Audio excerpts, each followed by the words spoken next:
At a time when smallpox remained a very deadly and infectious disease that shaped population development in both Europe and the Americas, Edward Jenner created a turning point in history when he announced the successful use of a smallpox vaccine in 1796.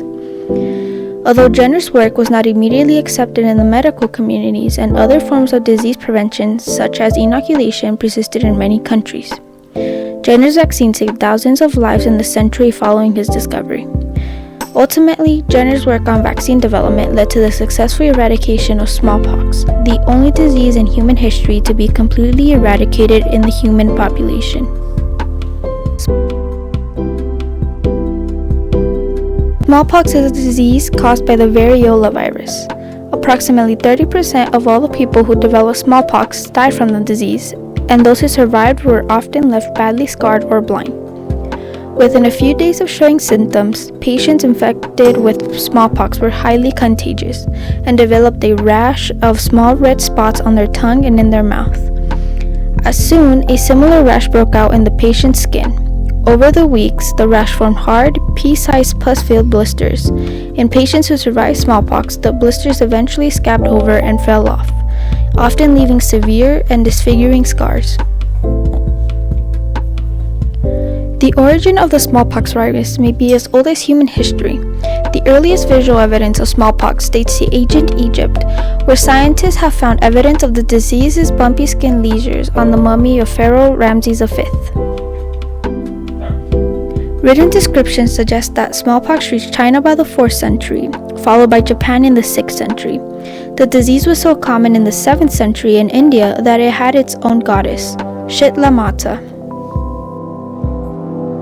In 910 AD, Persian physician Abu Bakr Muhammad Zakaria Razi was the first to publish a written account titled On Smallpox and Measles, accurately describing measles and smallpox as separate, distinct diseases.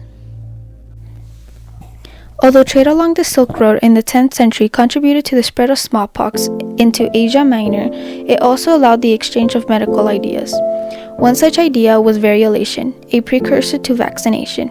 This involved taking matter from a smallpox patient source who had a mild case of the disease and applying it to a small wound on the uninfected person. So how and when did smallpox reach Europe? Until recently, many historians believe that smallpox may have spread to Europe primarily through the Crusades in the early 11th century.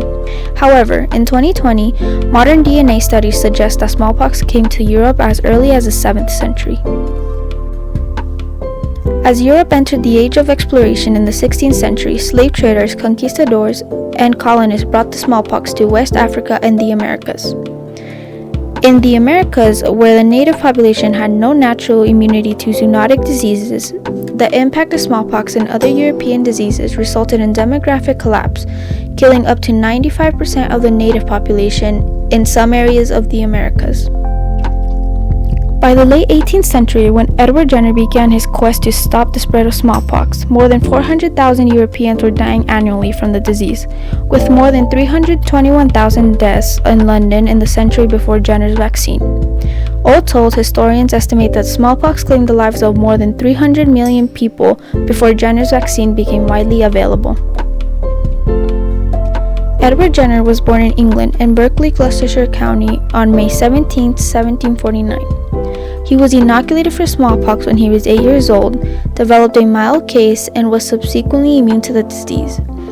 At the age of 14, he began a 7-year apprenticeship with chirping Salisbury surgeon Daniel Ludlow, where he acquired the majority of the skills required to practice surgery on his own. He relocated to the London's St. George Hospital in 1770 to finish his medical education under surgeon and experimenter John Hunter. At the age of 23, Edward Jenner returned to Berkeley in 1772 and became the go-to surgeon and practitioner in the area.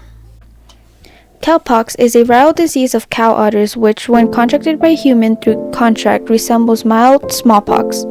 From time to time, milkmaids contracted cowpox from the cows, exhibiting no serious signs of the disease other than fatigue or cold-like symptoms, and occasionally developing a few sores or pox, generally on the hand. In May 1796, Sarah Nelms, a diary maid, consulted Jenner about a rash that had developed on her hand, fearing smallpox. Instead of smallpox, Jenner diagnosed cowpox, which Sarah confirmed had struck one of her cows. Recognizing that he now had the opportunity to test the relationship between cowpox and smallpox, Jenner harvested material from Sarah's cowpox source. James Phipps, his gardener's 8-year-old son, was his choice for a test subject. On May 14, 1796, Jenner made small scratches on James' arm and applied the material from one of Sarah's pockmarks onto the scratches. A few days later, James displayed symptoms of cowpox, recovering a week later. His next task was to see if James would now be immune to smallpox. Jenner inoculated the boy on July 1, 1796. Jenner was not disappointed when, to his great relief, James did not contract smallpox. Jenner conducted other experiments to follow up with his invention. In 1798, Jenner published his work in a book titled An Inquiry to the Causes and Effects of the Variola vaccinae. He reported the findings of additional tests in each of the next 2 years, supporting his initial hypothesis that cowpox did in fact provide protection against smallpox. Many of Jenner's peers in the medical community did not initially accept either his experimental findings or his vaccine. First, cowpox did not occur widely, and doctors who wanted to test a new process had to obtain cowpox matter from Edward Jenner. In an age where infection was not understood, cowpox samples often became contaminated with smallpox itself because those handling it worked in smallpox hospitals or carried variolation. This led to claims that cowpox was no safer than smallpox inoculation. And he was basically kind of making steps forward on something that many people, at least better informed people, already knew something about, but he wasn't presenting things in a way that was very convincing. So initially, there was resistance on that score.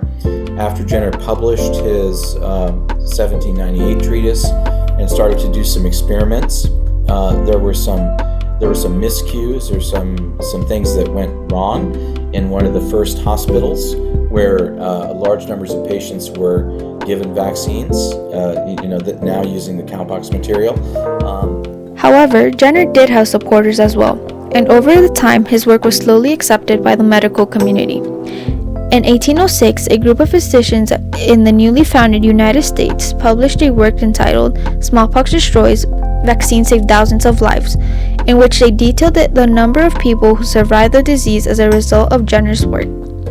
Finally, in 1840, an English Parliamentary Act forbade variolation, and then in 1850, cowpox immunization became required in England, although protest marches and strong pushback from people demanding freedom of choice followed.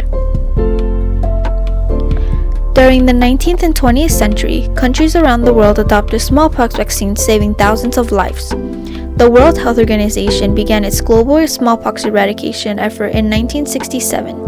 Up to 15 million cases of smallpox were still reported annually.